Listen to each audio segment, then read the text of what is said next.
Morning students. So today we'll cover SQL concepts which are in your class 12th.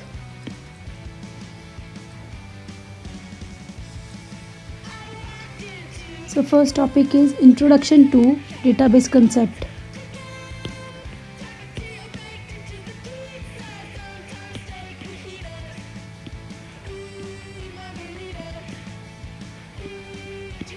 So you all know what is a database. What is a database? Database is a collection of tables. Why we store the data in tabular form in SQL? Because it is an organized way. So database is a collection of tables. Okay, and why do we need it? Why do we need the database? Need of databases.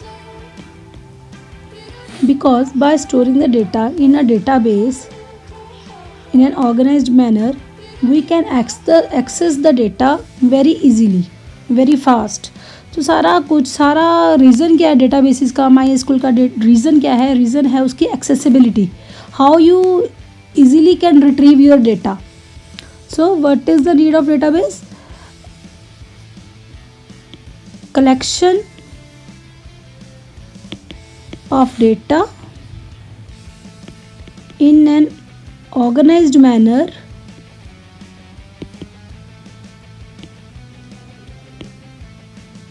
in databases helps in fast retrieval of data. ठीक है, data आप बहुत जल्दी access कर सकते हो, बहुत fast कर सकते हो. You can query the database and can get results within no time. ठीक है, जितना मर्जी आपका कॉम्प्लेक्स डेटा हो, जितना बड़ी मर्जी आपका डेटा ज़्यादा हो, you can retrieve that data with just writing one query और two queries. Okay, so these are the why we need the database is just to make the retrieval fast. We need the organized way, that is a database. Now what is relational data model? What is relational data model? Relational से, relation के नाम से ही पता चल रहा है, relation means a table. Relational data model क्या होता है? It is a model that organises the data. जो भी डेटा है ये उसको कैसे ऑर्गेनाइज कर देगा? In form of tables, and those tables can be related to, can be linked to each other to show relations between two tables, three tables, four tables. So this is, we are using relational data model in SQL. Okay, so there are many terms in relational data model which we have in our syllabus. So and first is domain. Domain is all possible values of an entity, all possible values of a attribute, of an attribute. Attribute तुम लोगों को पता है, attribute means column. ठीक है, अगर उसको simple term में बोलूँ तो column. all possible values of an attribute. Suppose आपकी क्लास में 5 स्टूडेंट्स हैं, ठीक है, और 5 स्टूडेंट्स के सपोज नाम है A, B, C, D, and again 5th student has name as C. So इसका अगर मैं डोमेन लिखूँ, इस कॉलम का, नेम कॉलम का डोमेन लिखूँ तो क्या बनेगा? A, B, C, D. So this is the domain, all possible values of a column. ठीक है, non repeated values. Next is relation. Relation means a table, सबको पता है. It doesn't mean English wala relation. It is, this relation term is used as a table in SQL. Next is tuple. Tuple means a row और a record. किसी भी रो को या record को जिसमें डेटा प्रेजेंट हो, ठीक है, उसको क्या बोलते हैं हम? टप्पल. ठीक है. Suppose there is a table with ID and name. Suppose I have two records, so these two are tuples, these two are rows, these two are records, because these two are holding the data, holding the values. Okay, next is attribute.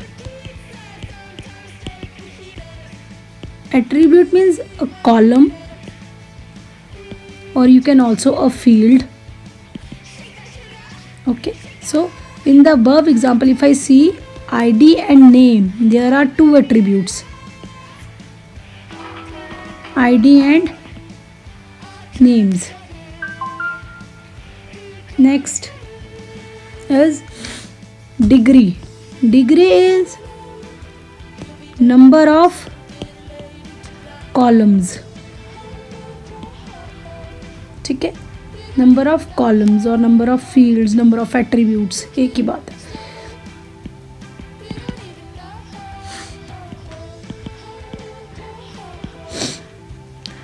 Next is cardinality. Cardinality, number of tuples, number of rose. Okay,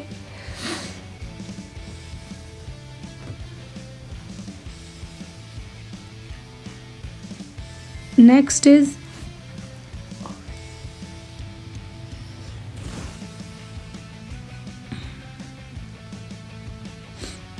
इसका थोड़ा सा एक trick ले सकते हो. Degree में देखो कितने लेटर्स है, 1 2 3 4 5 6.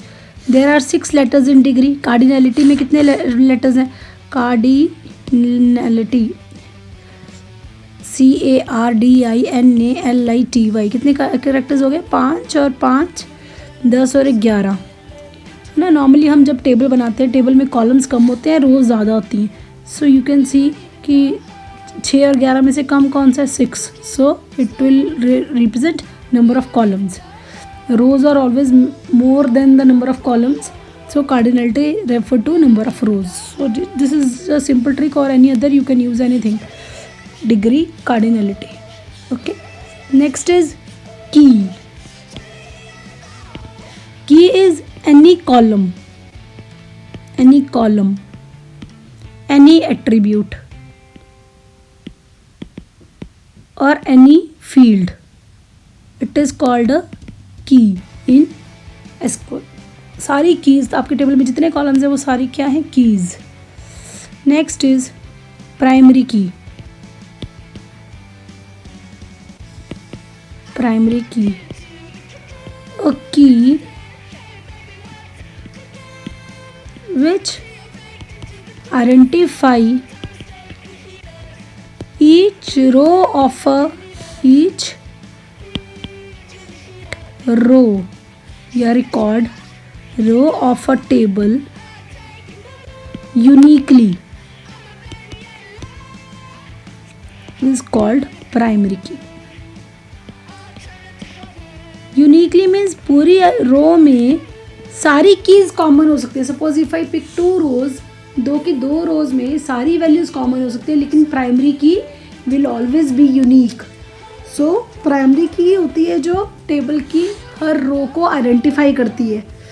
Bye looking at the primary key you can see that कि ये डेटा इस चीज़ का है. Okay, primary key is a key which identify each row of a table uniquely is called primary key. Okay, एक ऐसी की है जो यूनिकली आइडेंटिफाई करती है पूरे रिकॉर्ड को. ठीक है, primary key is always unique, it is never duplicate. Okay, next, primary key can not be null. ठीक है, you can also write primary key can't be null, कभी भी नल नहीं होती है। That is the difference between unique key and primary key. Unique key can be null, unique key भी repeat नहीं होती कभी टेबल में, but it can be null, but primary key can not be null. So next is candidate key. Candidate key तुम लोगों को पता है, देखो all keys which can act as a primary key. Suppose मेरे टेबल में मेरे पास मैं एक स्टूडेंट टेबल बना रही हूँ, उसमें तुम्हारा roll number, admission number store किया हुआ है मैंने, ओके, आधार कार्ड का नंबर भी स्टोर किया हुआ है, ओके, फिर उसमें नेम डाला हुआ है मैंने। सपोज आई हैव 4 कॉलम्स, उसमें से बहुत सारी कीज़ हैं, तो प्राइमरी की बना सकते हो तुम, इसको भी बना सकते हो, इसको भी बना सकते हो, इसको भी बना सकते हो, प्राइमरी की बना सकते हो, because all 3 are unique and they will not be null. लेकिन इनमें से हमने वो चूज़ करनी है की जो अगर हमने किसी और टेबल के साथ रिलेशन क्रिएट करना है तब वो काम आए।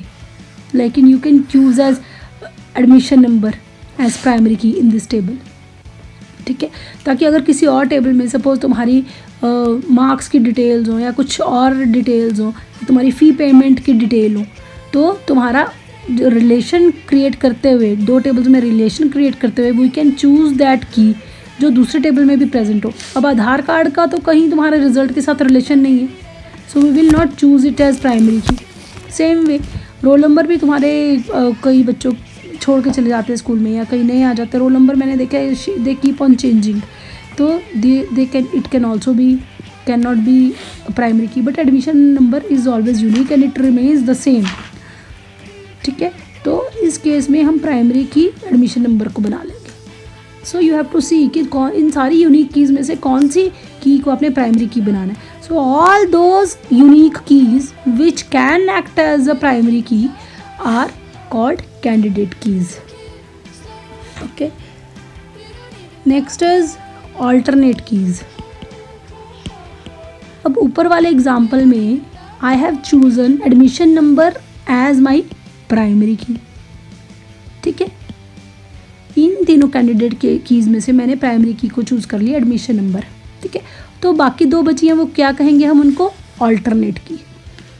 So you can say alternate keys plus chosen primary key together make candidate keys, ठीक है। all the left keys which are not chosen as primary key are called alternate keys, ठीक है, clear है।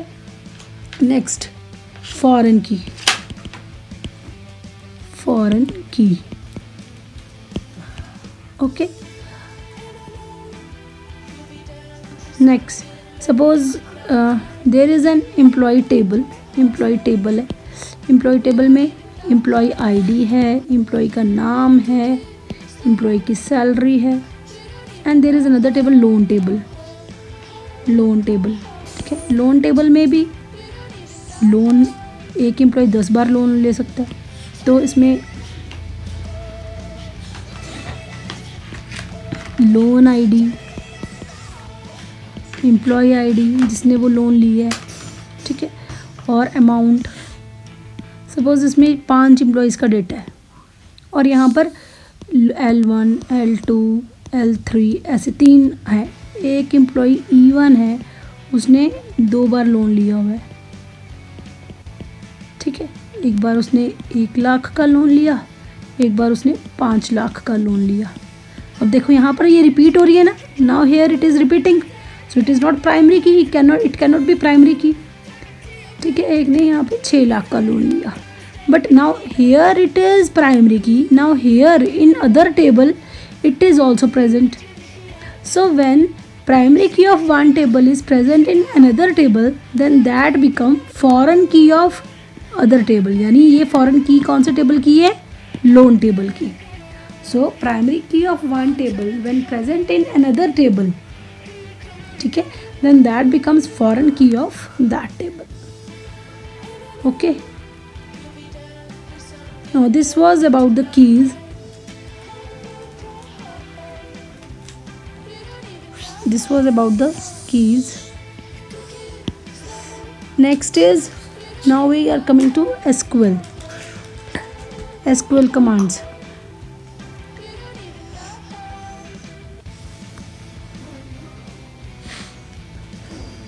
एसक्यूएल की full form क्या होती है? Structured query language. सबसे पहले हम इसके यूजेस देखते हैं। What are the uses, what are the benefits of SQL, what is the need of SQL, advantages of SQL. First is it is of very high speed. Whenever you need to retrieve the data, you just write a query. Within millisecond, you get the result. Portability. You can write your SQL और उसको आप system to system portable कर सकते हो, लेके जा सकते हो SQL फाइल्स को, ठीक है. No much coding is needed. If you want to retrieve all the data of employee table, just you will write a select star from AMP. No much coding is required to retrieve the result. Okay. Interactive language है. Whenever you want to get the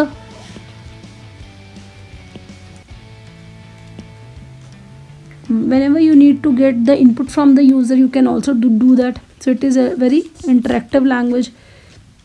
Easy to handle also. Multiple data view. Multiple data view क्या होता है? एक ही table को आप endless veg से retrieve कर सकते हो, ठीक है. सो this is view means virtual table. Virtual table is not real table. Suppose एक पेपर है आपके पास, ठीक है, आपने उसकी जीरोक्स कराई, ओके. अगली बार आपको सिर्फ इतना सा ही चाहिए, आपने इतने से पार्ट की जीरोक्स कराई ली, ठीक है. अगली बार आपको बस इतना सा पार्ट चाहिए, तो आपने इसके इतने से पार्ट की जीरोक्स करा ली. तो ये तीनों क्या हो गए? Virtual tables. आप इन तीनों में कुछ भी काम कर सकते हो. They will not affect your real paper. So these all are virtual tables. Virtual tables होते हैं आप रियल टेबल में से उसके थोड़े डेटा में से उसको निकाल के उसके टेबल्स बना लेते हो और उस टेबल्स पे अपना काम कर लेते हो. Real table will not be affected. Means you can C one table in multiple views, ठीक है. किसी को 2 कॉलम्स में काम करना है, किसी को 4 कॉलम्स में काम करना है, 4 कॉलम्स में से रिट्रीव करना है डाटा, किसी को 3 में से करना है. So they can use by creating views. This is not in your syllabus, just I am telling you multiple data views क्या होता है, because this is a feature of SQL. Okay. So next is type of SQL commands. So we have 2 type of SQL commands in our syllabus.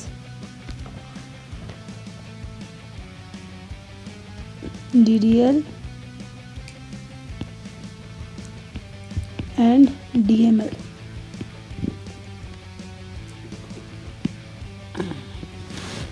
DDL command is data definition language. DML is data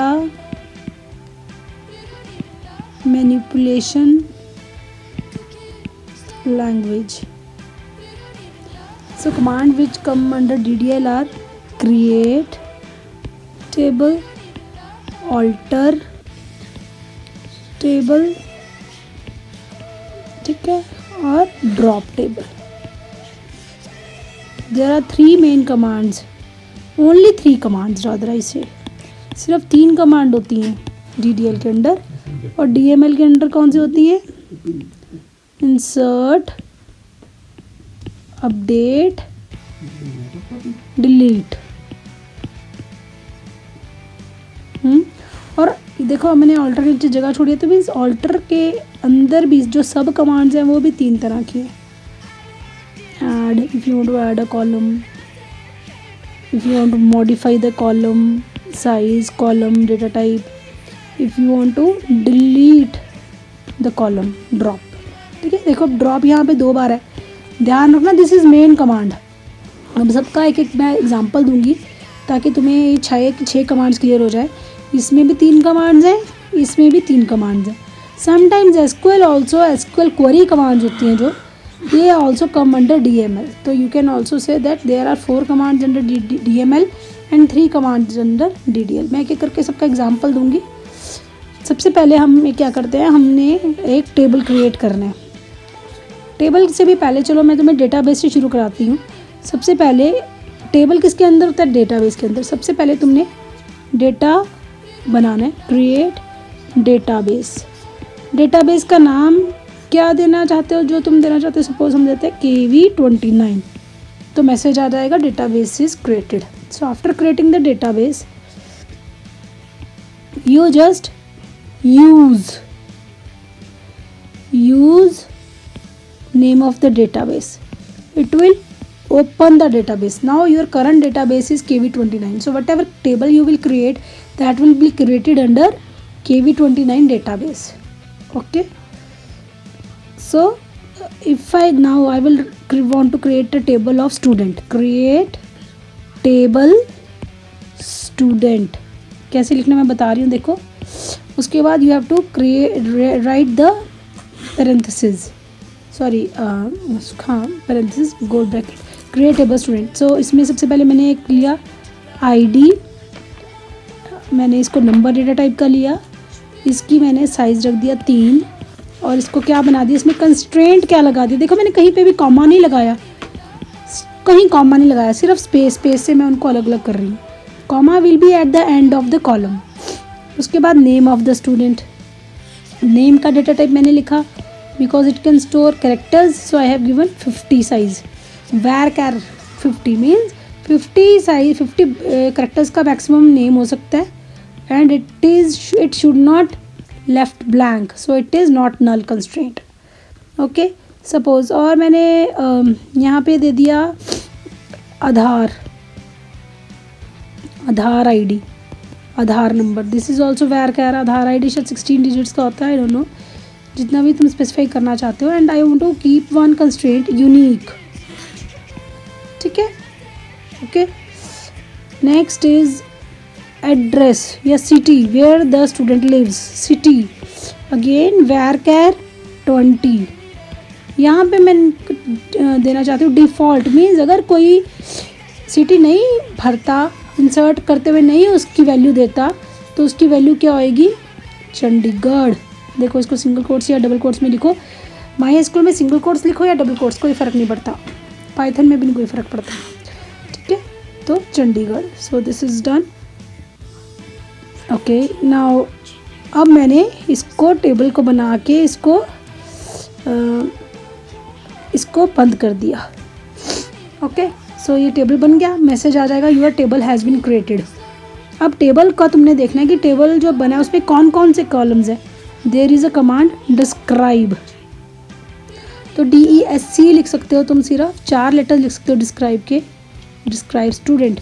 सो यहाँ पे सारे column name आ जाएंगे, उसके क्या क्या data type है वो सारी लिस्ट आ जाएगी जैसे तुम ये कमांड फायर करोगे, डिस्क्राइब स्टूडेंट, ठीक है। तो तुम्हारा एक टेबल बन गया। कमांड कौन सी यूज़ की तुमने, DDL कमांड, क्रिएट टेबल। अब तुम्हें याद आया कि मैंने इसमें ईमेल एड्रेस भी डालना था। ईमेल एड्रेस डालने के लिए अब हमें मॉडिफाई करना पड़ेगा टेबल, तो कमांड क्या है, ऑल्टर टेबल स्टूडेंट।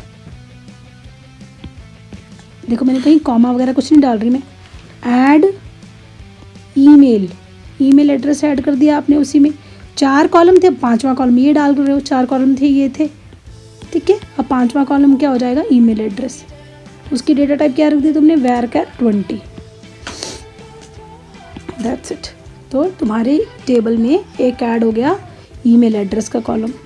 अब मुझे याद आया कि ओह मैंने तो यहाँ 20 दे दिया साइज। सपोज किसी का ईमेल एड्रेस 30 कैरेक्टर्स का है, I want to change, now I want to modify that email column to 30 bytes. तो मैं क्या लिखूँगी, alter table student modify email, और फिर से आप उसको नया साइज़ जो भी आप देना चाहते हो 30, 35 वो स्पेसिफाई कर दो, ठीक है। Modify means make the changes to the column. Now suppose you want to, अब आपने देखा कि ओके सिटी नहीं मुझे पूछनी, बिकॉज मुझे नहीं कोई फ़र्क पड़ता कोई बच्चा कहाँ रह रहा है ना, I don't want to get that data into my table, I want to remove the city column. Alter table student drop drop city, that's it. So city column will be removed from the table. ठीक है. So these are the 3 types of alter command. This is also DDL command. तो हमने create table कर ली, alter table कर लिया. Now third is drop. If you want to delete the table from the memory, delete drop table student. तो क्या हो जाएगा, पूरा का पूरा टेबल अगर उसमें रिकॉर्ड है तो भी, नहीं रिकॉर्ड है तो भी, पूरा का पूरा मेमोरी में से डिलीट हो जाएगा. सो हमने तीनों कमांड कर लिया. क्रिएट टेबल, ऑल्टर टेबल की सब टाइप्स भी कर ली हमने तीनों, और ड्रॉप टेबल. ठीक है. सो दिस इज डन. कभी भी एग्जाम में कंफ्यूज नहीं होना, याद रखना टेबल वर्ड हर DDL कमांड में यूज़ होता है. Now next is DML command. ठीक है. तो DML कमांड के लिए हम एज्यूम करते हैं कि हमारे पास एक एम्प्लॉय टेबल है. एम्प्लॉय टेबल में एक एम्प्लॉय ID है, एम्प्लॉय नेम है, एम्प्लॉय की सैलरी है. सपोज़ ये ऑलरेडी हमारे पास टेबल बना हुआ है. ठीक है. हमने क्या करना है, अब इसमें सबसे पहले रिकॉर्ड एंटर करना है. टेबल बना हुआ है, रिकॉर्ड एंटर कैसे करना है, इंसर्ट इनटू टेबल का नाम. ठीक है. उसके बाद उसके कॉलम नेम्स देने हैं आपने, जिस सीक्वेंस में आपने रिकॉर्ड डालना है. वैल्यूज़, एम्प्लॉय ID, नेम और एंड इट्स सैलरी. ठीक है. ये हो गया 1 रिकॉर्ड. इंसर्ट कमांड मैंने ये लिख दी यहाँ पर. ठीक है. और you can also insert without mentioning the column names directly.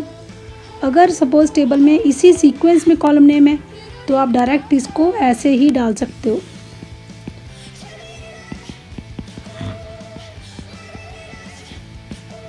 ठीक है. So message will come that 1 more record has been inserted. तो ऐसे इंसर्ट कमांड आप जितनी लिखोगे उतने रिकॉर्ड ऐड होते जाएंगे टेबल में. ओके. नाउ सपोज आपने 2 टेबल ऐड किया. अमित की 10,000 सैलरी ऐड की है आपने, इंसर्ट किए. सपोज आई वांट टू, अब मुझे ध्यान आया कि अमित की तो 15,000 सैलरी थी. So how will you make changes in the records. Update emp set salary equal to 15,000. अब किसकी सैलरी चेंज करनी है, you have to put the filter. नहीं तो अपडेट तो सारे टेबल को अपडेट कर देगा, सबकी सैलरी 15,000 कर देगा. Where EID equal to 101. ठीक है.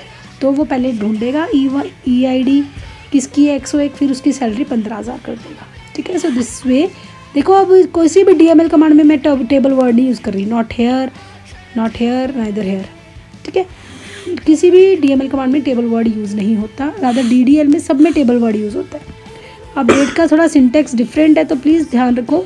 Update table name, set salary equal to value, where EID equal to 101. अब हम डिलीट कमांड करते हैं. Suppose I want to remove the record, delete from emp. अगर मैं ऐसे लिखूँगी डिलीट फ्रॉम एम्प तो क्या होगा, कोई मैंने फ़िल्टर नहीं दिया तो एम्प्लॉय टेबल में से सारे के सारे रिकॉर्ड्स डिलीट कर देगा, है ना. But I don't want this. So when you if this will delete all records. But if you don't want to delete all the records, then you have to tell to the system where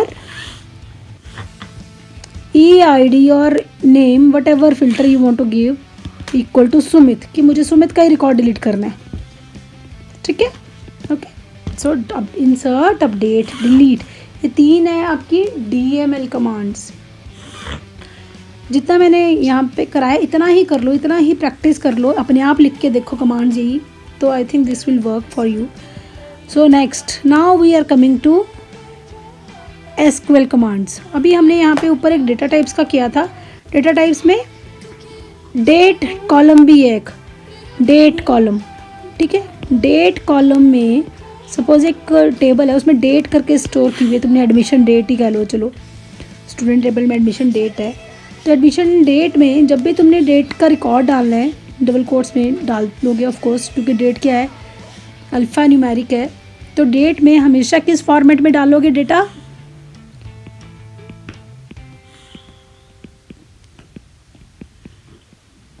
ठीक है, इस format में डालोगे। Okay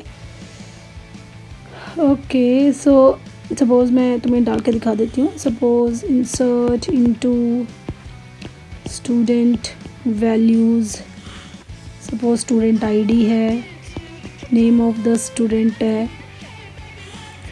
उसके बाद okay और उसका कुछ डेटा है, जैसे सपोज उसका हमने ऊपर क्या लिया था, उसका डेटा आधार कार्ड, ओके सिटी, सपोज ऐसे ही कुछ डेटा है उसका, सब्जेक्ट चूज़न केमिस्ट्री लिख देती हूँ मैं। और इसके बाद सपोज एडमिशन डेट है, एडमिशन डेट में मैं क्या डालूँगी 2000, जो भी डेट है, ठीक है, मंथ में और डे। ओके अब देखो डबल कोट्स कहाँ लगाया और कहाँ नहीं लगाया, तो तुम्हें पता चल रहा है ना। नंबर न्यूमेरिक डेटा तो वहाँ नहीं लगाना, अल्फ़ा न्यूमेरिक है तब भी लगाना है। देखो इसमें हाइफन है ना, so this is alphabet, special character है, तो you have to put double quotes. तो याद रखना कि डबल कोट्स कहाँ लगाने कहाँ नहीं लगाने, अपना दिमाग अलर्ट करके करना। ओके कमांड में इंसर्ट के आसपास, इनटू के आसपास, दीज आर स्पेशल कीवर्ड्स, इनके आसपास कभी भी डबल कोट्स नहीं लगते। जो स्पेशल कीवर्ड्स होते हैं MI में, उसमें डबल कोट्स कभी भी नहीं लगते, किसी भी लैंग्वेज में नहीं लगते। अब तुम पाइथन में जब लिखते हो तो इफ़ के आगे थोड़ा ना डबल कोट्स लगाते हो, because if is a system keyword, so please note here also. Next SQL commands. SQL command में select which is very important, और कम से कम 10 मार्क्स की, 10 to 12 मार्क्स की सिलेक्ट कमांड आती है तुम्हारी, ठीक है, 12th के बोर्ड के एग्ज़ाम में। So now we will see this select commands. इसमें सबसे पहले देखो सिलेक्ट में करता क्या, it will fetch data from the table and it will display, है ना। जो एक्चुअल आपके SQL का यूज़ है, SQL का यूज़ क्या है, to serve the purpose of executing the data, executing the query and fetching the data within no time, यही SQL का पर्पज़ है। तो SQL का पर्पज़ किससे सॉल्व होता है, सिलेक्ट से। Select is the command through which user interacts with the database indirectly of course, ठीक है। तो सिलेक्ट स्टार, में सारे एग्जांपल लिखती रहूँगी। Select star from table name, star means all the columns, okay. Select, okay, before doing it, select, okay, I am framing one table with few records.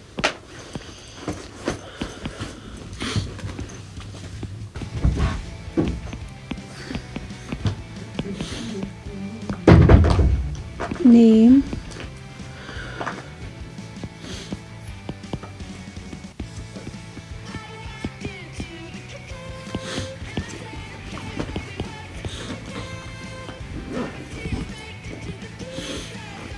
the name of the table is employee table,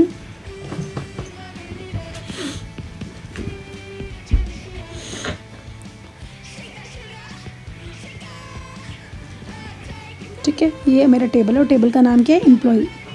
now I want to, now my question is, I want to display all the cities in which my employees of my organisations live, ठीक है। मुझे उन सारी cities का नाम चाहिए जिसमें मेरे एम्प्लॉयज़ रहते हैं। Of course cities should not be repeated, ठीक है। तो सिलेक्ट डिस्टिंक्ट ब्रैकेट में सिटी, यानी अगर कोई डुप्लीकेट रिकॉर्ड है उसको रिमूव कर दो, तो distinct works here from employee, ठीक है। सो नेक्स्ट डिस्टिंक्ट का समझ आ गया। डिस्टिंक्ट मीन्स उस कॉलम, ये it only works on with column, column को डुप्लीकेट कॉलम्स को सिंगल में डिस्प्ले कर देता है। नाउ नेक्स्ट फ्रॉम तुम्हें यूज़ आता है करना where. Suppose I want to display all the details of those employees who are drawing salary more than 15,000, ठीक है। 15,000 से ज़्यादा किस किस की सैलरी है, मुझे सबकी सारी डिटेल चाहिए। सारी detail means star from employee where salary is greater than 15,000। अब ये नहीं है कि डेटा तुमने टेबल देखा और इसमें देखा कि अरे 15,000 से तो ज़्यादा किसी की सैलरी नहीं है, तुम्हें उससे कोई मतलब नहीं है डेटा टेबल में रिकॉर्ड कितने हैं कितने नहीं हैं।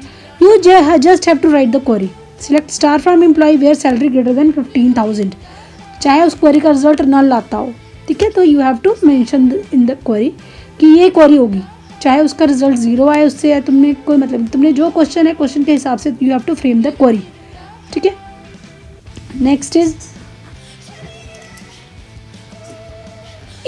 इन ऑपरेटर। सपोज मैं चाहती हूँ कि जो पंचकुला और चंडीगढ़ में लोग रहते हैं, या पंचकुला में या चंडीगढ़ में, ठीक है, उनकी मुझे डिटेल चाहिए सारी। Select star from employee where, अब इधर ध्यान देने वाली बात है, where city equal to Chandigarh और पंचकुला नहीं लिखना। अगर तुम और पंचकुला लिखोगे तो वो गलत है, और city equal to Panchkula, you have to write city equal to again, ठीक है। और आप इसी क्वेरी को एक और तरीके से लिख सकते हो, select star from employee where city in. इस केस में सिटी इन मीन्स इस ब्रैकेट्स में जो जो चीज़ें हैं उनके साथ सिटी मैच करती है, वो रिकॉर्ड डिस्प्ले होंगे। इन मतलब और ऑपरेटर, इन मतलब चंडीगढ़ और पंचकुला। देखो, या तो तुम ऐसे लिखोगे, इस तरह लिखोगे, या तुम इस तरह लिखोगे, ओके। और इसका मतलब ये भी हो सकता है, मैं चाहती हूँ कि मुझे चंडीगढ़ और पंचकुला के लोग चाहिए, यानी मोहाली में जो रहते हैं मुझे वो नहीं चाहिए। You can frame this query in another way, where city not in Mohali, ठीक है। I think it is clear to you now. Now next is between अगर मुझे चाहती हूँ मैं 12 और 15,000 के बीच में जिसकी सैलरी है उसकी सैलरी के रिकॉर्ड्स मुझे देखने हैं। Select star from employee where salary between 12,000 and 15,000। याद रखना ये दोनों वैल्यूज़ इंक्लूडिंग होती हैं, इंक्लूडिंग यानी अगर किसी की 15,000 सैलरी है तब भी उसका रिकॉर्ड डिस्प्ले होगा, 12,000 है तब भी, 13,000 है तब भी। Between 12,000 and 15,000, this is between clause, ठीक है। आप बिटवीन क्लॉज को लेस देन ग्रेटर देन के साथ भी लिख सकते हो। प्लीज़ अपना मैथमेटिक्स वाला स्टाइल छोड़ देना। Employee where salary greater than equal to 12,000 and salary, फिर से देखो मैंने दोबारा सैलरी लिखा है, लेस देन इक्वल टू 15,000। ये लेस देन ऐसे मत लिखा करो, this is not allowed, okay. Now next is order bye, okay. Next is like. Suppose मैं चाहती हूँ मुझे वो नाम, ओके, यहाँ पे तो नाम ही नहीं है, थोड़े से दिए हुए मैंने, ओके, मैं चाहती हूँ वो नाम जो ए से शुरू हो, मुझे वही चाहिए। I want to display all those names who are starting with A. Select star from employee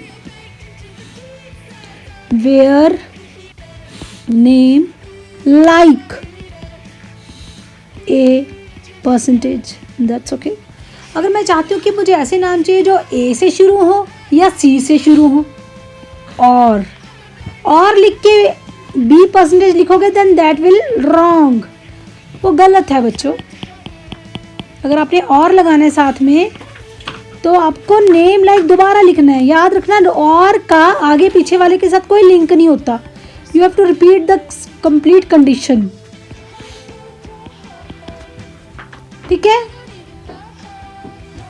select star from employee where name like A percentage और नेम लाइक बी परसेंटेज।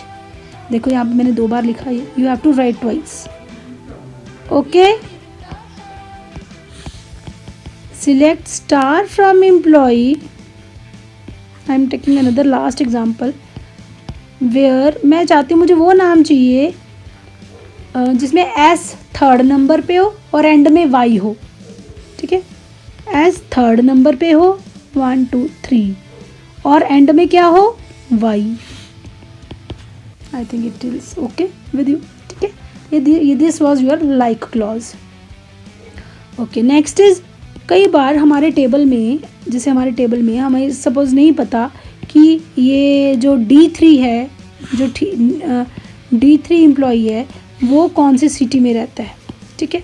तो हमें उसकी सिटी नहीं पता, सिटी की जगह उसके क्या स्टोर है, उसके सिटी की जगह स्टोर है नल।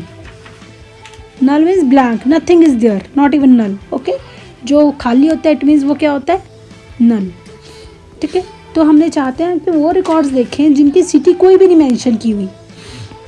Select star from employee where city is null. ये इज और किसी के साथ नहीं आता, सिर्फ पूरी माई स्कूल में इज आता है नल के साथ, that's it, okay.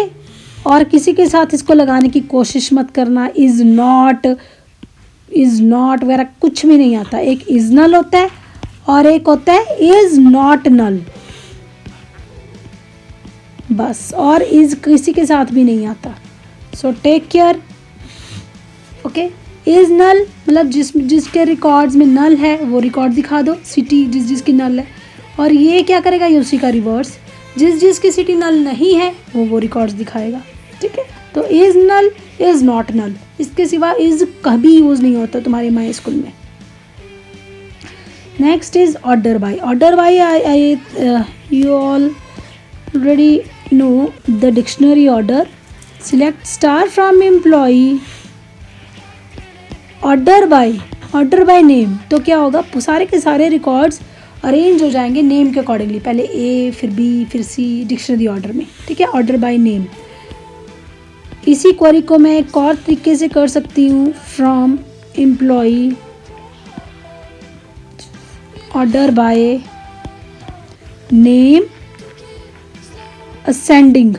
Ascending means increasing order, by default it is ascending, by default it is ascending, ठीक है। By default it is ascending.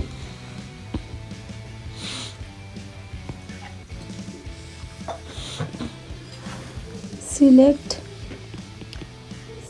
star from employee. Suppose there is a question that you have to sort the records on 2 columns. First by salary in descending order, then name in ascending order. So you will write like this, okay.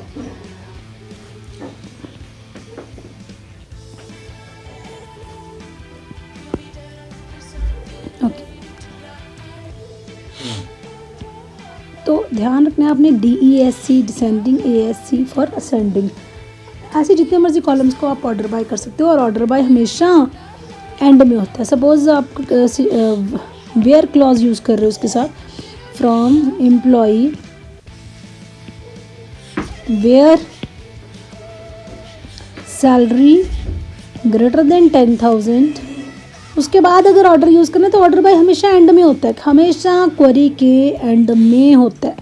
उससे पहले कोई और, उसके बाद कोई और keyword नहीं आता, ऑर्डर बाय के बाद कोई भी कीवर्ड नहीं आता अदर देन डिसेंडिंग और असेंडिंग, ठीक है।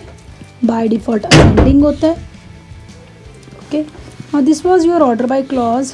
Now next is important topic of grouping of records. Suppose there is a table in which we have employee ID, name of the employee, and the department to which they are working.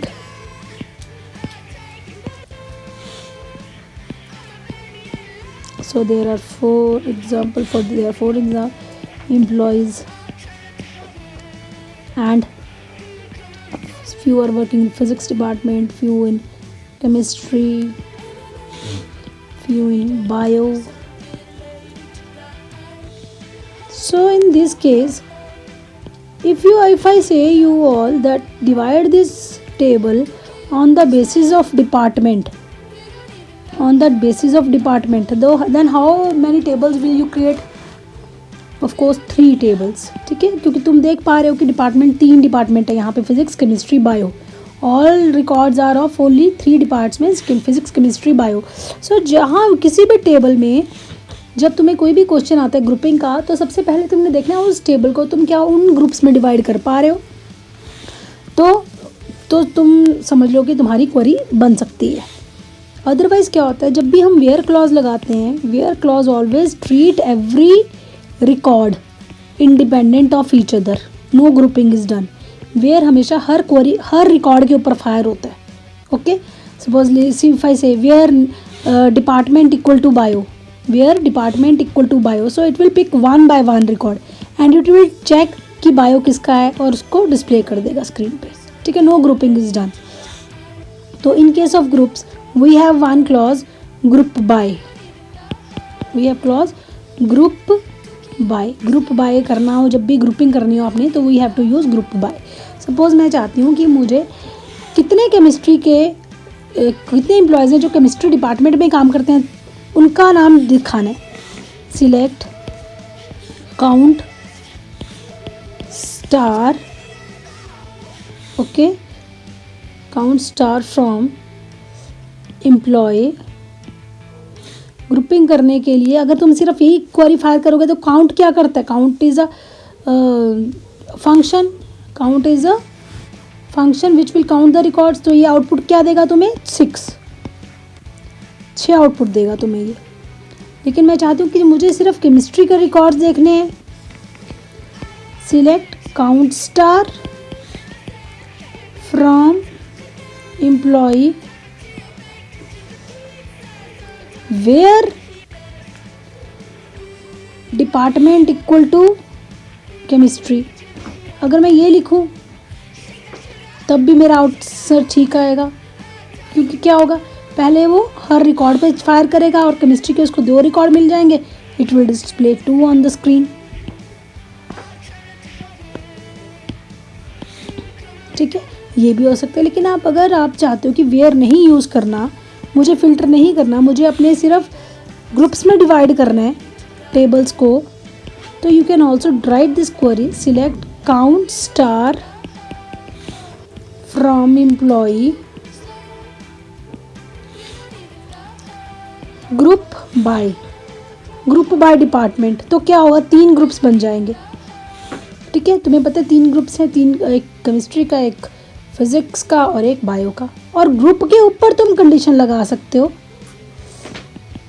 Having department equal to chemistry.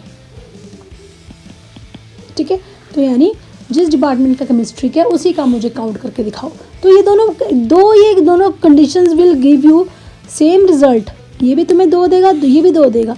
लेकिन ये वाली जो query है ये हमें बहुत सारे आगे हेल्प करती है चीज़ों में. सपोज आई वांट टू सी कि जिसके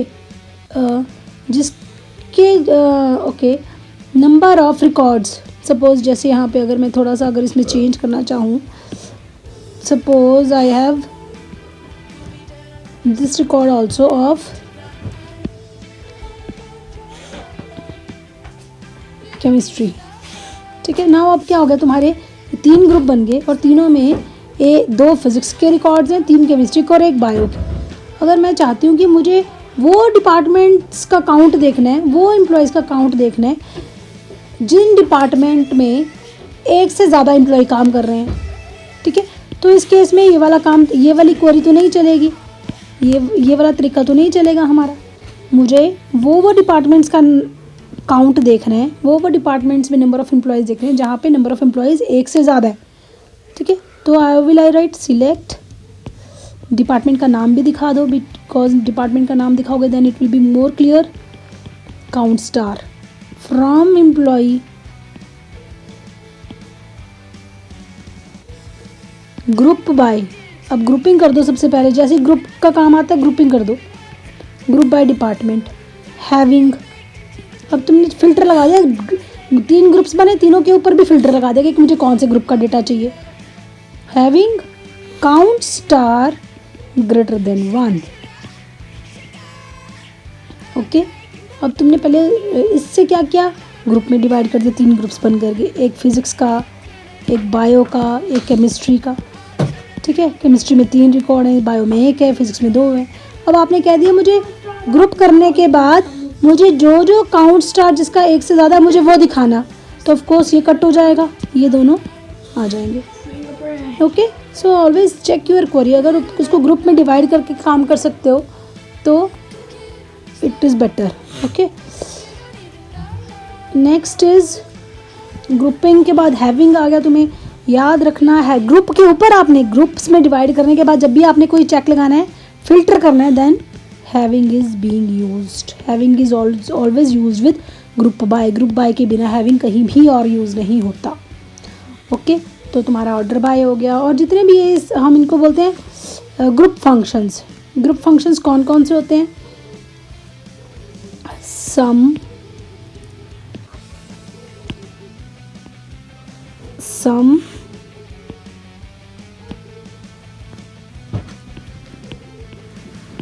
एवरेज, काउंट अभी हमने देखा, मिनिमम, मैक्सिमम। सपोज अगर ऐसे ही एम्प्लॉय का टेबल है, एम्प्लॉय में एक और कॉलम लगा देते हैं हम, यहाँ पे एक और कॉलम लगा देते हैं। वो क्या कॉलम क्या है? वो कॉलम है salary. Suppose salary of employees भी है हमारे पास। ओके, सैलरी भी है हमारे पास एम्प्लॉयज़ की। Okay, this is in thousands.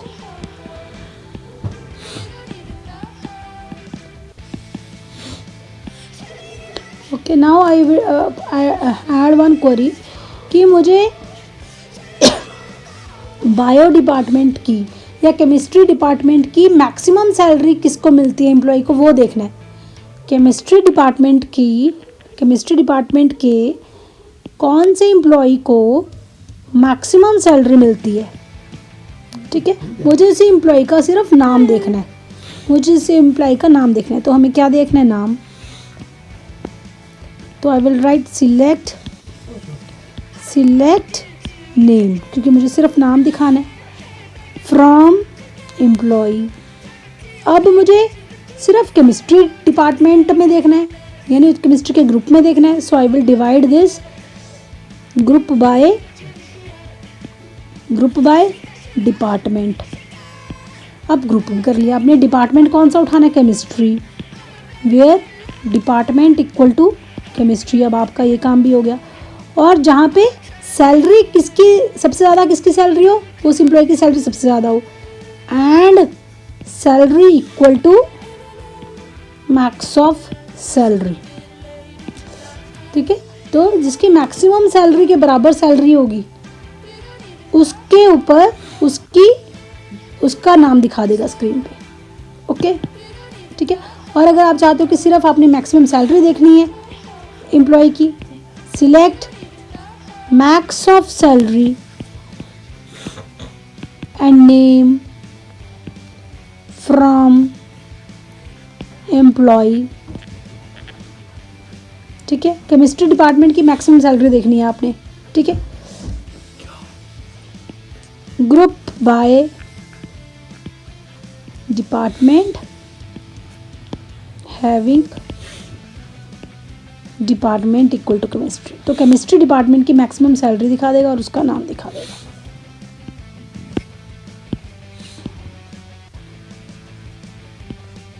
Okay, वैसे ही आपने अगर एवरेज सैलरी फाइंड आउट करनी है फिजिक्स डिपार्टमेंट की, salary from employ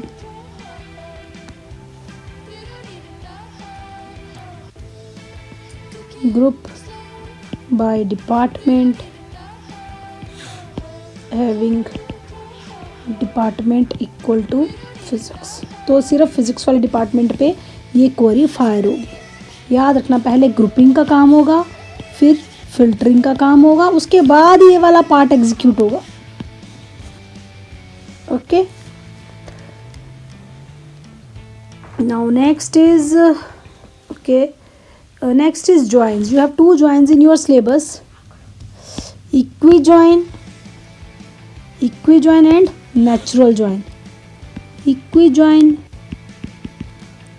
is also called equally comparison. जब आपने कंपैरिजन इक्वालिटी का करना है तो हम इक्विजॉइन लगाते हैं। सपोज एक टेबल है आपके पास एम्प्लॉई और यहाँ पर है लोन टेबल, एम्प-आईडी है, नेम है, सैलरी है, लोन टेबल में लोन आईडी है, लोन अमाउंट है, एम्प्लॉय आईडी है जिसने लोन लिया हुआ है।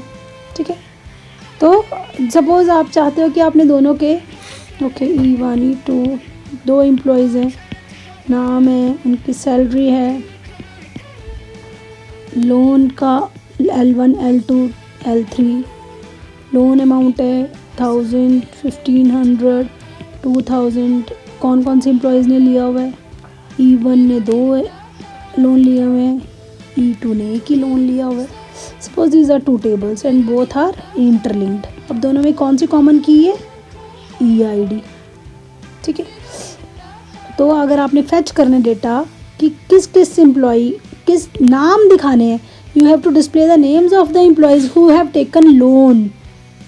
ठीक है, नाम दिखाने। अब इस टेबल में नाम तो है नहीं, लोन टेबल में। Select name from employee comma loan where amp.eid। दोनों तुमने बताना है कि दोनों में से इक्वालिटी वाली कंडीशन क्या है? loan.eid। ठीक है, तो ये सारे नाम दिखा देगा। ये it will display A B, both name will display because both have taken the loan. Suppose यहाँ पे एक और एम्प्लॉय होता है लेकिन उसने लोन नहीं लिया हुआ है तो उसका नाम नहीं आएगा, only 2 results will be there. ठीक है, अब ये किस कंडीशन पे है? इक्वालिटी कंडीशन पे। आपने 2 टेबल्स को ज्वाइन किया किस बेसिस पे? इक्वालिटी कंडीशन पे। So this is equijoin. When you join 2 tables on the basis of 1 common key then that becomes equijoin. ठीक है, अगर हो सकता है सपोज चाहते हो तुम you want to display EID also, employee ID also again. So अगर आप लिखोगे सिलेक्ट EID कॉमा नेम तो एरर आ जाएगा, क्योंकि अब वो क्या करे? EID तो दोनों टेबल्स में से किसकी दिखाए? So it will be confused. So you have to mention the name of the table from which you want to display EID from emp loan. तो जब भी आज क्वेश्चन आए एग्जाम में ज्वाइनिंग का, याद रखना ज्वाइनिंग कंडीशन इक्वालिटी कंडीशन के बिना तुमने क्वेरी नहीं लिखनी है। ठीक है, उसके बाद कोई और फिल्टर है तो वो एंड करके लिखना है आपको। ठीक है, like and salary greater than 15,000 any other condition जो भी तुम्हें। तो so this is equijoin. Next last topic of under SQL is natural join. Natural join क्या होता है?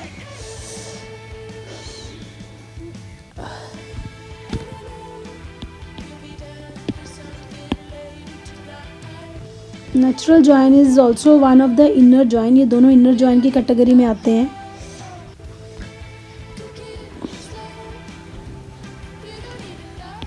Natural join this is the other join which is in your syllabus. Natural join में क्या होता है? दोनों कॉलम्स की दो टेबल्स को जब आप ज्वाइन कर रहे हो, दोनों टेबल्स की जो कॉमन की है वो सेम होनी चाहिए, मतलब उसका नाम भी सेम होना चाहिए। कॉमन की with same name and same values. इसमें इक्वालिटी जैसी कोई कंडीशन लगाने की ज़रूरत नहीं होती है आपको। ठीक है, सपोज आपने 2 टेबल्स हैं टेबल 1 टेबल 2, इसमें कीज़ हैं की 1 की 2, ये सपोज कॉलम्स हैं, और इसमें है की 4 की 5 के 1। सो this is the common column. जब आप इन दोनों के ऊपर, इन टेबल्स के ऊपर नेचुरल ज्वाइन लगाओगे, natural join is same as that of almost equijoin दोनों। बस इसमें ये होता है कि इक्विजॉइन में अगर EID की जगह यहाँ पे ID होता तो भी ये काम करता। ठीक है, तुम्हें कॉलम के नाम से कोई मतलब नहीं है. You will see the joining key and you will join the table. But in case of natural join the common key should be same. नाम उसका सेम होना चाहिए. इसका नाम K1 है तो इसका नाम भी K1 होना चाहिए दूसरी टेबल में. ठीक है. सो रिजल्टेंट टेबल, जो रिजल्ट बनेगा after joining, it will become like this.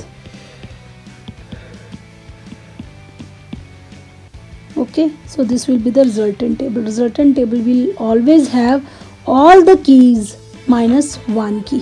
यानी अगर इस टेबल में 3 कीज़ हैं, इस टेबल में भी 3 कीज़ हैं, तो रिजल्टेंट टेबल में क्या आएगा? 6 minus 1 5 कीज़. ठीक है, तो तुम आप कुछ डेटा लेके इसका एग्जाम्पल कोड कर सकते हो. So natural join is a join which join 2 tables having common key with the same name. And the resultant table will have all the keys and duplicate key only once. Okay, this was the natural join. So whenever you have any doubt, please put in comments or ask me whenever you feel like, but do the questions. More you will practice, more things will be clear to you. Okay, thank you.